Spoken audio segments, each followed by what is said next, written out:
नमस्कार, आप देख रहे हैं बिजनेस टुडे बाजार। मैं हूं हर्ष शर्मा। तो आज हम एक ऐसे स्टॉक पर चर्चा करने जा रहे हैं जिसमें निवेशक काफ़ी ज़्यादा दिलचस्पी ले रहे हैं। हम यहाँ पर बात कर रहे हैं ओला इलेक्ट्रिक मोबिलिटी की। इस पर HSBC की एक रिपोर्ट आई है जिसमें कई बड़ी बातें कही जा रही हैं, लेकिन उससे पहले इस कंपनी से जुड़े कुछ अहम बातें आप समझ लीजिए ताकि आपको आगे की कहानी समझने में काफ़ी आसानी हो। तो सबसे पहले इस स्टॉक की हम लोग चाल देख लेते हैं। आपके सामने स्क्रीन पर है, आप देखिए 20% का अपर सर्किट लगा है 133 के भाव पर ये देखने को मिल रहा है। ज़बरदस्त तेज़ी स्टॉक में आई है। अब इस तेज़ी के पीछे की वजह समझते हैं और भी कई पहलू हैं यहाँ पे जो HSBC ने अपनी रिपोर्ट में कही है, उसको भी समझने की कोशिश करते हैं ताकि आगे के लिए भी पिक्चर क्लियर हो जाए। तो सबसे पहले Q1 के रिजल्ट्स को देख लेते हैं। यहाँ पे कंपनी का जो घाटा है वो और बड़ा है। कंपनी का घाटा 347 करोड़ रुपए रहा है, पिछले साल 267 करोड़ था। इसका मतलब ये हुआ कि घाटे में करीब 30% की और बढ़ोतरी हुई है। वहीं रेवेन्यू फ्रॉम ऑपरेशंस को देखें तो इसमें 32% ये बड़ा है, 32% बढ़कर 1644 करोड़ रुपए हो गया है। वहीं एबिटा लॉस की बात करें वो स्थिर रहा है करीब 205 करोड़ पर। इसके साथ ही कंपनी ने नई रोडस्टर सीरीज की एक बाइक को लॉन्च किया है। 3 वेरिएंट्स इसके लॉन्च किए हैं। ओला की इलेक्ट्रिक बाइक की जो कीमत है वो 74,999 रुपीज़ है। इससे इसकी कीमत शुरुआत हो जाती है। ओला का दावा है कि ये बाइक 124 किलोमीटर पर आवर की टॉप स्पीड देगी। जी हाँ, 124 किलोमीटर पर आवर की टॉप स्पीड देगी। वहीं इस बाइक में 4.5 किलोवाट की बैटरी पैक से 200 किलोमीटर की रेंज मिलेगी। इसको लॉन्च से निवेशक काफ़ी ज़्यादा उत्साहित दिख रहे हैं। अब यहाँ पर समझने वाली कुछ चीज़ें उसको आप समझते हैं। देखिए, लिस्टिंग और नए लॉन्च के साथ ही ओला इलेक्ट्रिक पर ब्रोकरेज हाउस HSBC की रिपोर्ट आई है। इस स्टॉक पर पहले ब्रोकरेज हाउस ने ये पहला ब्रोकरेज हाउस है जिसने यहाँ पे बाई की सलाह दी है और इसके साथ ही जो इसका टारगेट प्राइस है वो 140 रुपये तय कर दिया है। रोडस्टर सीरीज़ के लॉन्च और इस रिपोर्ट की सलाह के बाद इस स्टॉक में तेज़ी देखने को मिल रही है। जहाँ देखिए, एक तरफ जहाँ पर कंपनी का यहाँ पे लॉस बढ़ता हुआ दिखा है, वहीं उससे ज़्यादा उत्साहित निवेशक किससे हुए हैं? एक तो ये जो लॉन्च हुआ है, कंपनी ने बाइक लॉन्च करी है, और दूसरा यहाँ पे एक रिपोर्ट आई है। तो इसके बिना पे स्टॉक में एक बम्पर तेज़ी यहाँ पर देखने को मिल रही है। लेकिन जो रिपोर्ट आई है उसमें कौन सी अहम बातें हैं जिसके बिना पे ये स्टॉक में इस तरह की तेज़ी देखने को मिल रही है, वो भी समझने की कोशिश करते हैं। देखिए स्टॉक, लेकिन उससे पहले स्टॉक की अगर आप देखें तो स्टॉक शुरुआत में जब खुला था तो करीब 15% के आसपास तेज़ी थी और 128 का भाव था। लेकिन अब स्टॉक में 133 पे पहुंचकर 20% का सीधे तौर पे अपर सर्किट देखने को मिल रहा है। स्टॉक पहले ही अपने IPO के भाव से 44% का उछाल यहाँ पे दर्ज कर चुका है। IPO का प्राइस जो था वो करीब 76 रुपीज़ था। अगर आज के उच्चतम प्राइस से तुलना करें 132 से इसका कंपेयर करें लिस्टिंग प्राइस के साथ, तो इसकी अधिकतम कीमत 68 से 69% का उछाल के तौर पे देखने को मिल रही है। यानी आप सोचिए कि 76 के भाव से इसका IPO प्राइस था, उससे ये 68-69% उछल चुका है। यहाँ पर निवेशकों को फ़ायदा होता हुआ दिखा है। अब समझते हैं कि रिपोर्ट में क्या कहा गया है।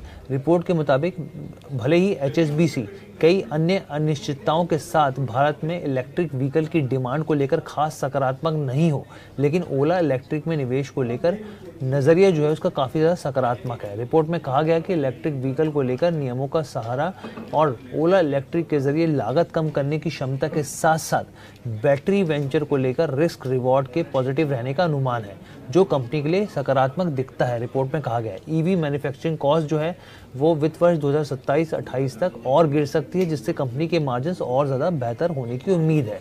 रिपोर्ट में ये भी कहा गया है कि न सिर्फ कंपनी जून क्वार्टर में बेचे गए सभी इलेक्ट्रिक 2 व्हीलर्स में 49% की हिस्सेदारी रख रही है, साथ ही अपने व्हीकल से जुड़े सभी अहम पार्ट्स को भारत में ही बनाने का लक्ष्य लेकर चल रही है, जिसमें बैटरी भी शामिल है।